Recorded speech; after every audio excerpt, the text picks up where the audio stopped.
Isolation is a choice until the world decides you can't leave.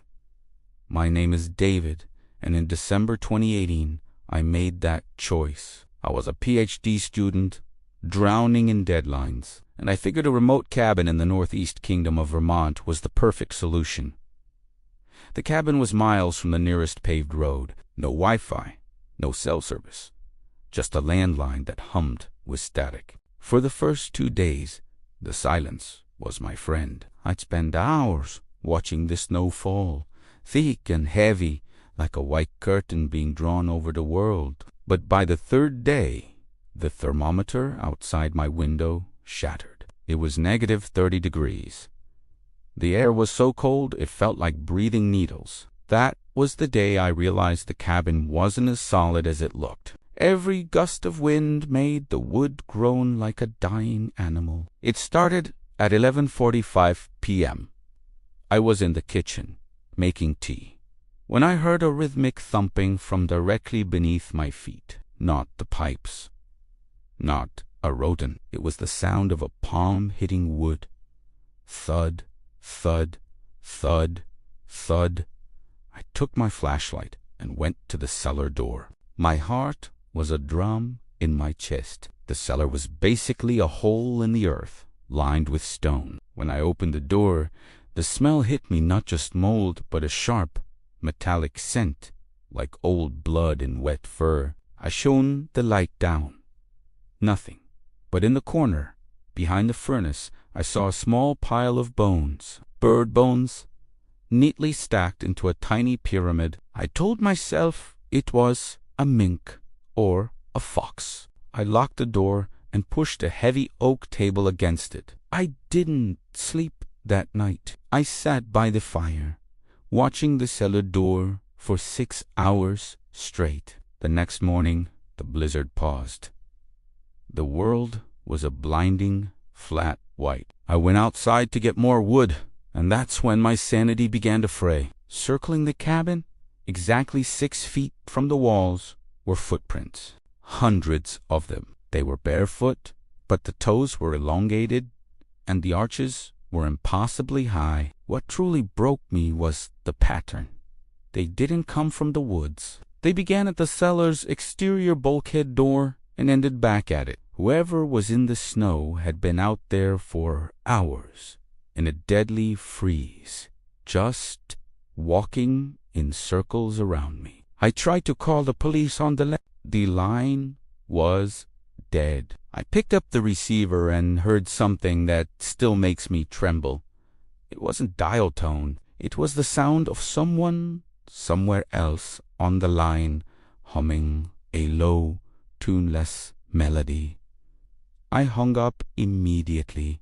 I was trapped. I spent the afternoon barricading every window. A Snitefeld storm returned with a vengeance. Around 2 a.m., the fire died down to embers. The cabin grew deathly cold. I heard a sound from the kitchen, the slow, agonizing screech of a chair being pulled across the floor. I grabbed my grandfather's 20-gauge shotgun and crawled to the edge of the loft. In the dim orange glow of the embers, I saw a figure. It was skeletal, its skin the color of a bruise. It was wearing my own spare winter coat, the one I'd left on the porch. The thing was sitting at the table, using a knife to carve something into the wood. Every time it moved, its joints made a dry, snapping sound. It turned its head 180 degrees, looking directly up at the loft. It didn't have eyes, just milky white cataracts that reflected the dying fire. It smiled, showing teeth that had been filed in 2 points. "You forgot to cite your sources, David," it wheezed. "I didn't think." I fired a shot into the ceiling to startle it and jumped from the loft window into the 10-foot snowdrift below. The cold was a physical blow, knocking the wind out of me. I scrambled to my truck, my fingers so numb I could barely turn the key. As the engine roared to life, I saw the figure standing in the doorway, framed by the light of the cabin. It wasn't chasing me. It was just watching. When I reached down and returned with the sheriff, the cabin was empty, but the table in the kitchen had a message carved into it. It was my entire home address from back in the city down to the apartment number. The sheriff found a crawl space behind the furnace where someone had been living for weeks. There were sketches of me on the walls, drawn in charcoal, sketches of me sleeping, sketches of me writing, and on my laptop, which they found in the snow a mile away, was a single saved document. It was a 40-page correction of my thesis, written in a language that no linguist has been able to identify to this day. I moved across the country, but every time it snows, I check the floorboards. I know he's still grading me. Thanks for watching. If you enjoyed this story, don't forget to like and subscribe for more. Sleep well. Night shifts and graveyard hours have a way of distorting your sense of reality. My name is Elias, and back in 2019, I lived in a pocket of Chicago that the city seemed to have forgotten. My apartment didn't have a washer, and my schedule was a mess, which led me to the Spin and Dry on 4th Street at 2:30 a.m. every Tuesday. The laundromat was a relic of the 80s.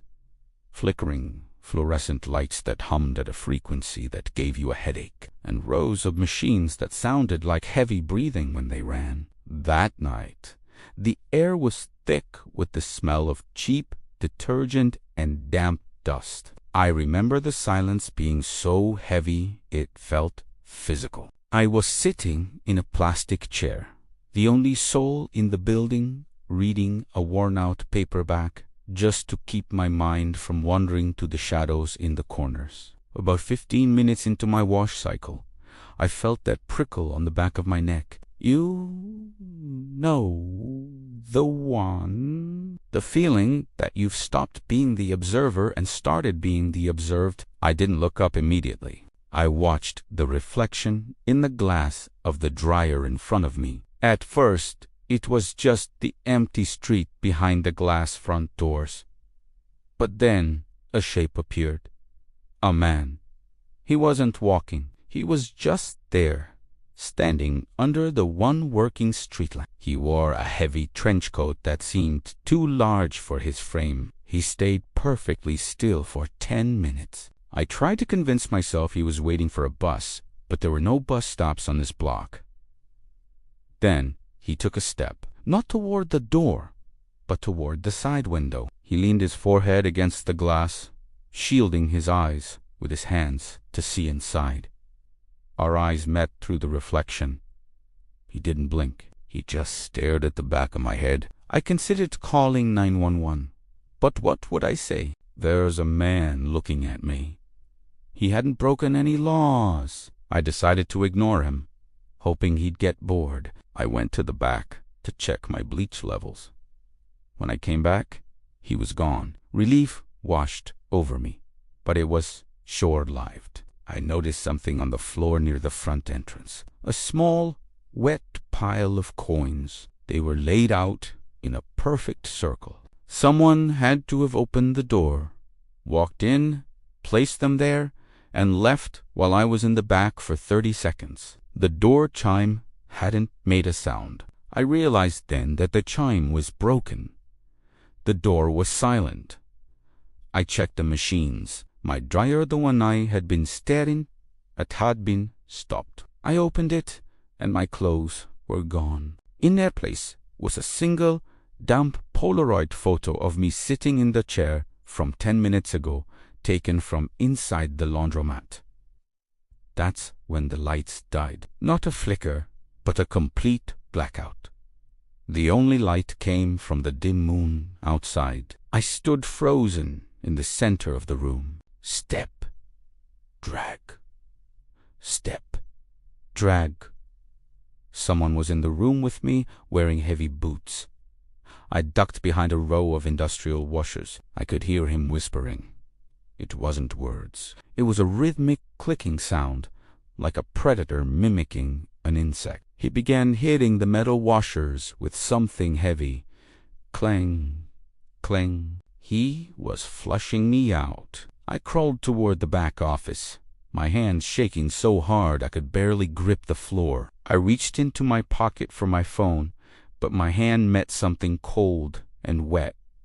It was a lock of hair that wasn't mine. He had put it in my pocket while I was ignoring him. The telemarketing call happened then. My phone lit up my hiding spot like a flare. I saw his face for a split second. He was wearing a mask made of what looked like stitched-together cleaning rags. He lunged. I didn't think. I swung my heavy backpack at his head and bolted for the loading dock exit. I ran 3 blocks without looking back. When the police searched the spin and dry, they found my clothes in the trash out back, soaked in something that wasn't water. The man was never found, but the laundromat closed down a week later. Sometimes, when I'm doing laundry in my new, secure building, I look into the glass of the dryer, and for a second, I see a reflection of a man in a trench coat standing right behind me, waiting for the lights to go out. The boundary between civilization and the wild is thinner than most people realize. My name is Alex. As an avid hiker and amateur wildlife photographer, I often ventured deep into a national forest near my home in Oregon. It was a place of ancient trees, dense undergrowth, and a silence so profound it felt like the world was holding its breath. One late autumn, I set out for a solo 5-day trip to photograph some rare migratory birds. My campsite was miles from any trail, nestled beside a secluded mountain lake. For the first 2 days, it was just me, the rustling leaves, and the chirping of crickets. It was the kind of peace that almost felt too perfect. Then the silence began to shift. It wasn't just quiet. It was an oppressive, listening quiet, as if something was holding its breath with me. On the 3rd night, around 1 in the morning, I woke to a sound that shouldn't have been there. It was a whistle, not a bird, not the wind. It was a clear, high-pitched tune, almost musical, but deeply unsettling. It sounded like a child's lullaby, but hollow, echoing from the very edge of my campsite. I grabbed my hunting knife and my powerful flashlight. I scanned the tree line, but saw nothing. The whistle stopped as abruptly as it began. I told myself it was another hiker, lost or just passing through. But as I lay back down, a new sound began. It was a mimicry. The whistle started again, but this chimey. It was mimicking the exact call of a Luna bird I had photographed earlier that day. A perfectly replicated sound, followed by the same unsettling lullaby. It was trying to get a response from me. I spent the entire next day packing up my camp, my nerves frayed. I decided to hike out early. As I moved through the dense forest, the whistling continued. It was always just out of sight, always echoing my own movements. If I stopped, it stopped. If I started walking, it would begin again. Sometimes from directly behind me, sometimes from far ahead. Around midday, I found a small, abandoned hunting cabin. The door was gone, and the windows were shattered. Inside, on a dusty wooden table, I saw something that froze me. There was a crudely carved wooden doll, similar to the ones mentioned in local folklore, Whistler dolls that are said to mark a person. The doll was sitting in a small pile of fresh bird bones arranged in a spiral pattern. Underneath it, written in what looked like dried mud, were 2 words, "You're lost." Panic set in. I didn't care about my gear anymore. I ran until my lungs burned and my legs felt like jelly. The whistling became more aggressive, no longer a lullaby, but a series of short, sharp chirps, followed by a guttural, almost animalistic growl. I realized it wasn't trying to lure me. It was hurting me. I finally stumbled onto a paved road, collapsing onto the asphalt. The whistling stopped. The forest grew silent again. I lay there for 10 minutes, gasping for air, when I heard the distinct sound of a truck pulling over. It was a park ranger. He looked at my terrified face, then at the forest behind me. "You heard the whistler, didn't you?" he asked, his voice calm but grave. He told me that every few years, hikers go missing in that part of the forest. They always find their campsites, but never the bodies, just the whistler dolls.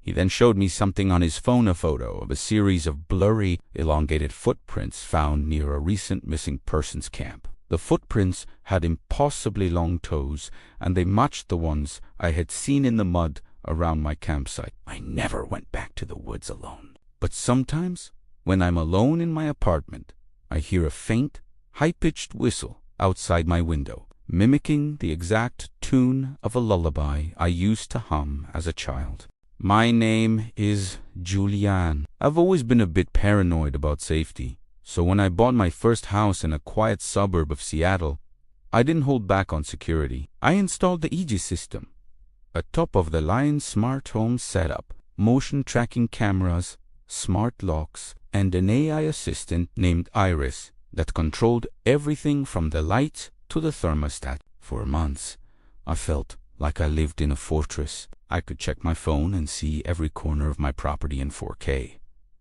But the thing about a smart home is that it's only as safe as the person holding the keys, and someone, somewhere, had found a way to make a duplicate. It started small. I'd come home from work and find the thermostat set to 85 degrees. Then, at 3 in the morning, Iris would suddenly wake me up, her calm, synthetic voice echoing through the bedroom speakers. Front door unlocked. I'd rush downstairs, heart pounding, only to find the door wide open, swinging in the wind. I checked the logs. No forced entry.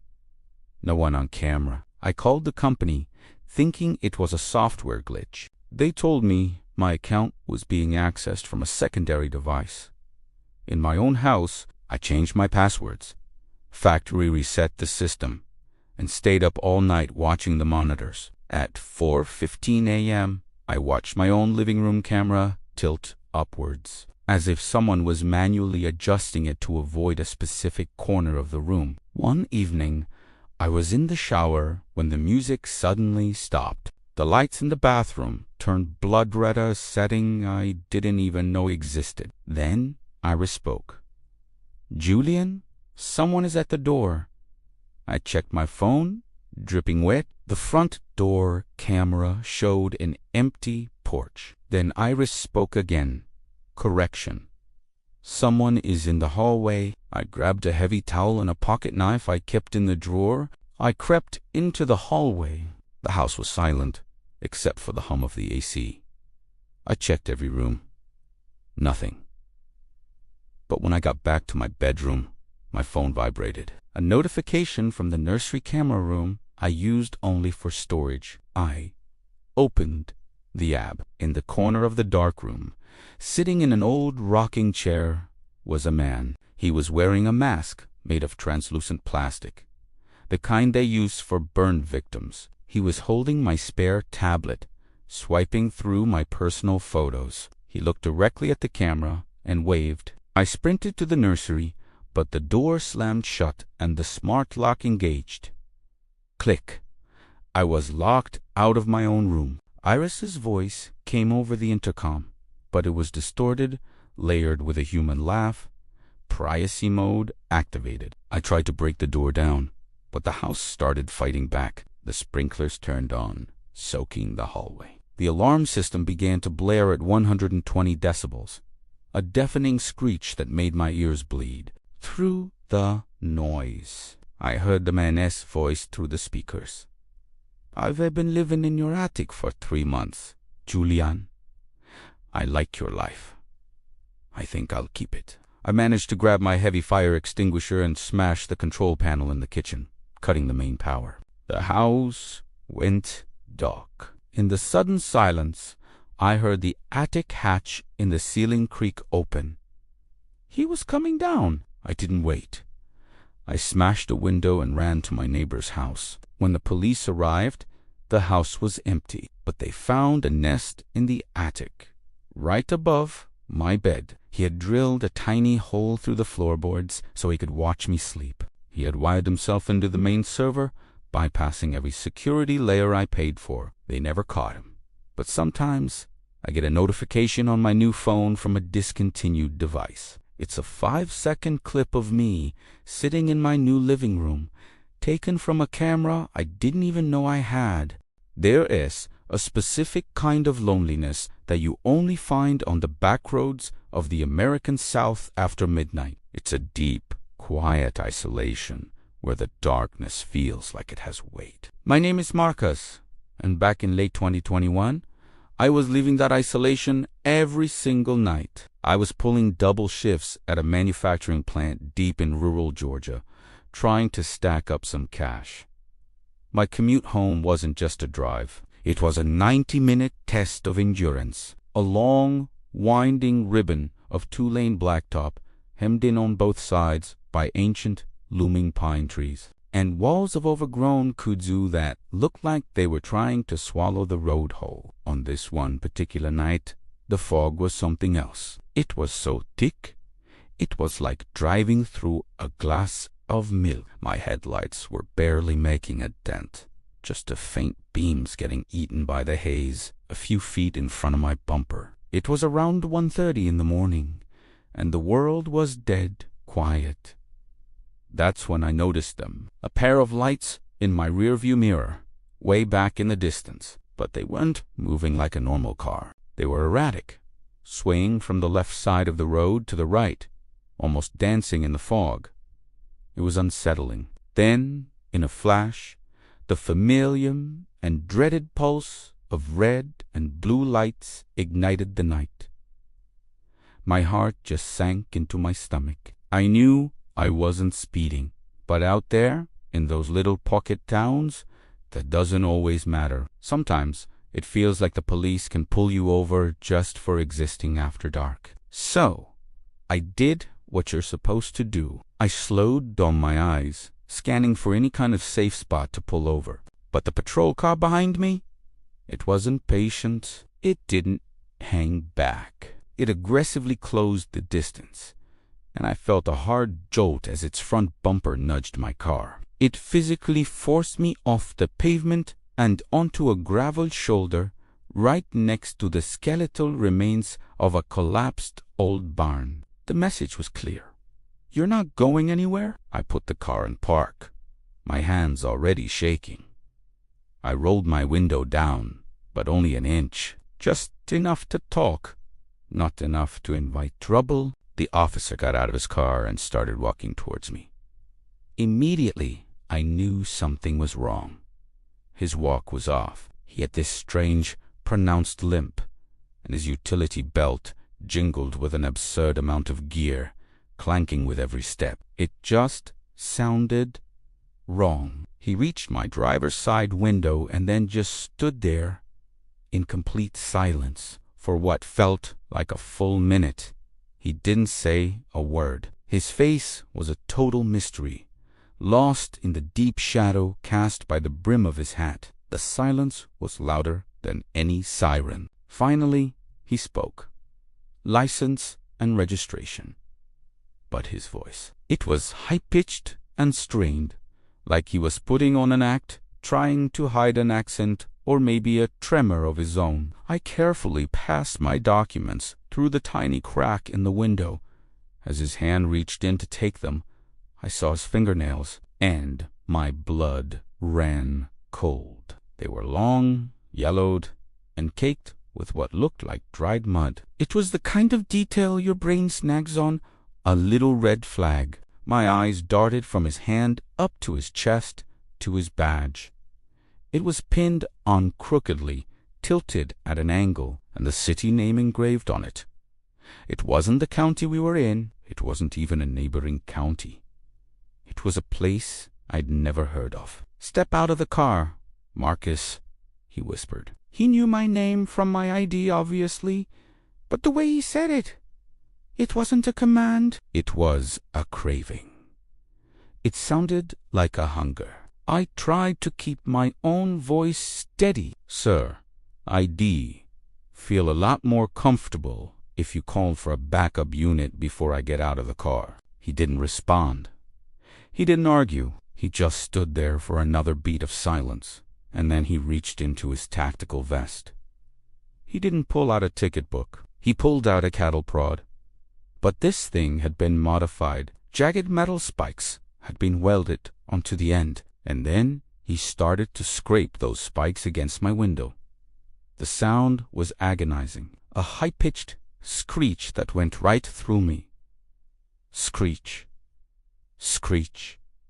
My mind was racing, trying to process it all. The fake badge, the weird voice, the weaponized cattle prod. I glanced back at his car, parked behind mine. It was then that I noticed it had no official markings. Not a single decal said police.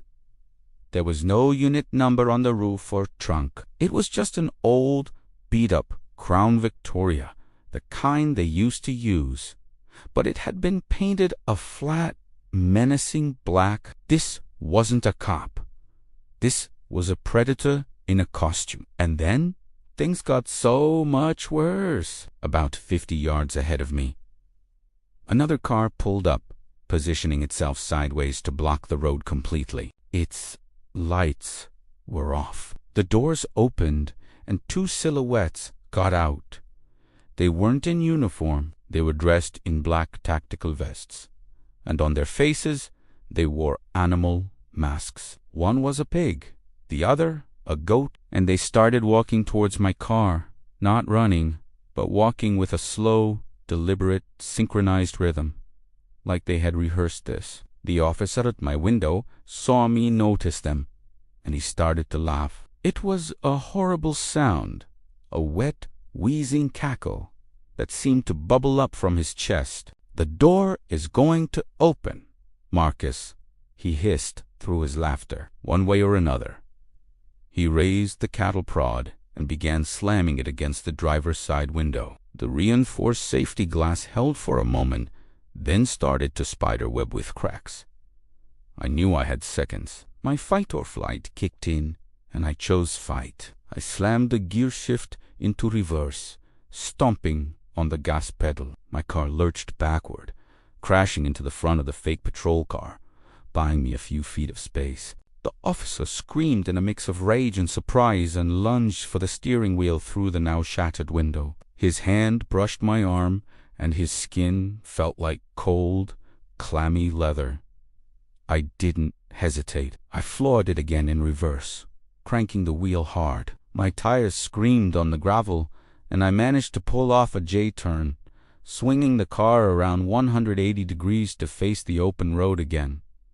The chase that followed was pure terror. For 20 miles, they were right on my tail. They didn't have sirens, but they had these blindingly high-intensity spotlights mounted on their cars. Every time I dared to look in my rear view or side mirrors, they'd flash them, completely obliterating my vision. I was doing 100 miles per hour on roads designed for fishtailing around curves, praying I wouldn't lose control and end up wrapped around a pine tree. My car was damaged, the check engine light was flashing, but adrenaline was a more powerful fuel. After what felt like an eternity, I saw a beacon of hope in the distance, the bright, fluorescent glow of a 24-hour truck stop. It was an island of light in an ocean of darkness. I didn't slow down. I barreled into that parking lot at full speed, laying on my horn, screaming my lungs out, trying to make as much noise and chaos as possible. The two cars that had been hunting me didn't follow me in.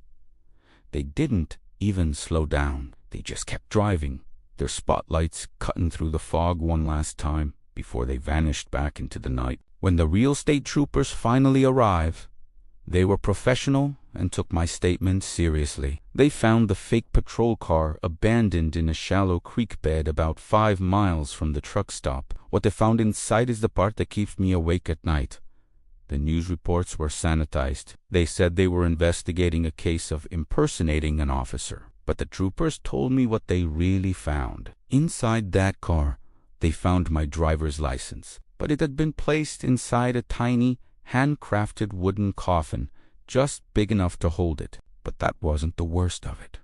They also found a high-definition camera mounted on the dashboard. It was still powered on, and it had been live-streaming the entire traffic stop to a private server on the dark web. The title of the stream was The Harvest of Marcus. To this day, they haven't been caught. The police have no leads. But it changed me. Now, every time I see flashing lights in my rearview mirror, my first instinct isn't to slow down. It's to speed up. I just keep driving until I find a crowd, a gas station, anywhere with people. Because I know what they wanted. It wasn't my wallet or my car. They wanted an audience. They wanted a show. And somewhere out there in the dark, I know they're still waiting for the finale. Thanks for listening. Stay safe out there.